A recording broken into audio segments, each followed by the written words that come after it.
कश्मीर में अमन और शांति भंग करने की पूरा प्रयास कर रहा है। वालों की संयुक्त टीम ने एक आतंकी ठिकाने को जो ध्वस्त किया है, क्या कुछ एमिनेशन जो है रिकवरी हुए हैं और कितनी बड़ी कामयाबी से मान सकते हैं?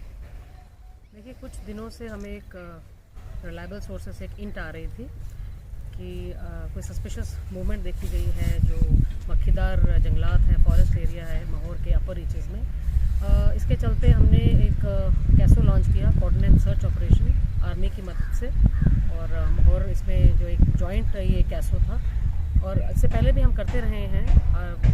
आर्मी है और जो डिस्ट्रिक्ट पुलिस है वो चौकसी पूरी बढ़ती हुई है, क्योंकि आपने देखा है कि पिछले कुछ दिनों से लगातार कोई ना कोई वारदात सामने आ रही है, चाहे वो जम्मू में बस स्टैंड में जो आईडी का पकड़ा जाना, इसके अलावा भी जो आईबी में जो टनल्स वगैरह डिस्कवर हुई हैं।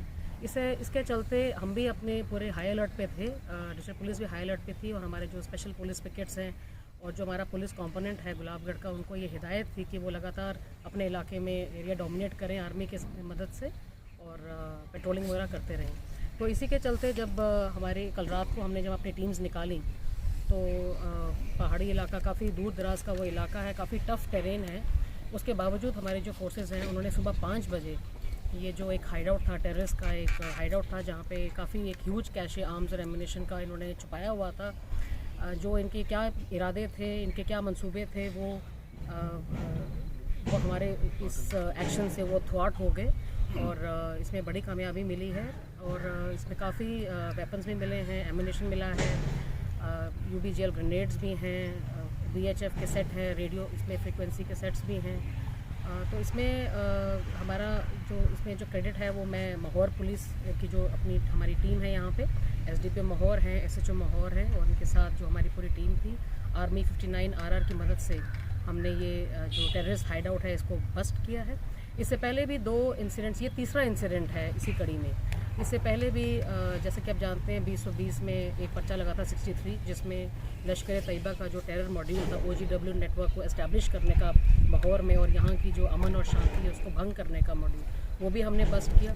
उसके बाद नए साल में 1 जनवरी को ही हमें एक रिकवरी हुई थी अंगराला में, वो भी एक हाइड आउट था जहाँ पे 5 ग्रेनेड थे और चाइनीज़ पिस्टल्स रिकवर हुए। और उसी के चलते हमने अपनी जो चौकसी वो बढ़ती हुई थी और लगातार हम सर्च ऑपरेशंस कैरी आउट कर रहे थे माहौर में। मैम, ये जो रिकवरी हुई है, क्या लगता है कितने दिन पहले ये सामान रखा गया होगा इस जगह पे? देखिए, इस वक्त तो कहना बड़ा मुश्किल है। It is a matter of investigation कि ये जो SLR है ये कहाँ से मिलिटेंट्स ने कहाँ से, ये कश्मीर से पकड़ा है या जम्मू प्रोविंस के किसी इलाके से पकड़ा है, क्योंकि ये तो हमारा हथियार है, सरकारी हथियार है, तो पुलिस का वेपन है। हथियार मिलना कहीं ना कहीं ये संकेत देता है कि आतंकी भी कहीं ना कहीं यहीं आसपास ही कहीं मंडरा रहे हैं, तो उनकी किस तरीके से जो खोज की जा रही है? देखिए, हमारी जो नज़र है वो सारी एक्टिविटीज़ के ऊपर है। आर्मी ने अपना सारा इलाका डोमिनेट किया हुआ है, बट हाँ, यहाँ पे कुछ ट्रेडिशनल रूट्स रहे हैं जहाँ से क्रॉसिंग वगैरह होती रही है। यहाँ पे एक्टिव मिलिटेंट्स कोई नहीं है, मैं आपको बता दूँ, मगर क्योंकि ये ट्रेडिशनल रूट्स यूज़ होते रहे हैं और यहाँ पे जहाँ पे ये रिकवरी हुई है, यहाँ पे आर्मी का थोड़ा जो प्रेजेंस है वो कम है। हो सकता है इसी को देखते हुए इन्होंने यहाँ पे ये जो असला एम्यूनेशन छुपाने का प्लान किया कि यहाँ पे इतनी प्रेजेंस नहीं है, यहाँ इतनी पुलिस और आर्मी की मूवमेंट नहीं होती।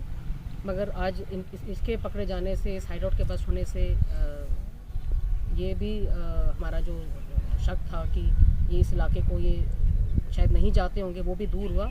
और अब हमारे जो वहाँ पे SPPs हैं नियरेस्ट, ये अरनाज के इलाके के आसपास ही पड़ता है, नारकोट, प्राणकोट, मतलब मक्खीदार से आगे जाकर फिर ये रूट बनता है नारकोट, प्राणकोट, ये वाला अरनाज को टच होता है। तो इस बेल्ट में भी अब हम आर्मी की मदद से इसको भी पूरी तरीके से डोमिनेट करेंगे। मैम, हथियारों को देखकर अभी क्या अनुमान लगाया जा सकता है कि कितनी देर पहले के ये हथियार हैं?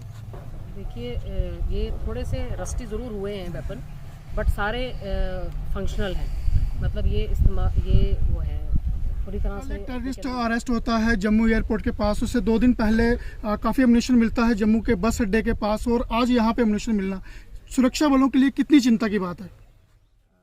चिंता की बात तो है, क्योंकि जो हमारा दुश्मन देश है वो लगातार जम्मू कश्मीर में अमन और शांति भंग करने की पूरा प्रयास कर रहा है, पूरी कोशिशें कर रहा है।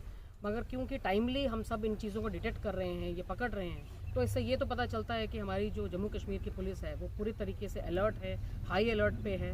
और अपना बेस्ट दे रही है, और तभी इस तरह की चीज़ें जो हैं वो पकड़ी भी जा रही हैं। मैडम, जिस तरीके से देखा गया डीडीसी इलेक्शन सक्सेसफुल हुए, 80% से ज़्यादा वोटिंग जो है डिस्ट्रिक्ट रियासी में हुई, जो कि एग्जाम्पल थी पूरे इंडिया में, तो कहीं ना कहीं ये जो हमारा दुश्मन देश है उसकी तरफ से भी ये हरकतें की जाएंगी कि ऐसा, क्योंकि रियासी एक शांतिपूर्ण डिस्ट्रिक्ट है। बिल्कुल, क्योंकि रियासी जो है वो 2011 में डिक्लेयर हो गया था एज मिलिटेंसी फ्री डिस्ट्रिक्ट, तो इसके चलते जो दुश्मन देश है वो ज़रूर एक कोशिश करेगा, वो ये चालें चलेगा कि किसी तरह यहाँ की जो अमन शांति है वो भंग हो सके, और वो कहीं ना कहीं फ्रस्ट्रेट तो हुआ है, क्योंकि जितने भी अटैम्प्ट्स वो कर रहे हैं वो सारे सिक्योरिटी फोर्सेस ने विफल किए हैं।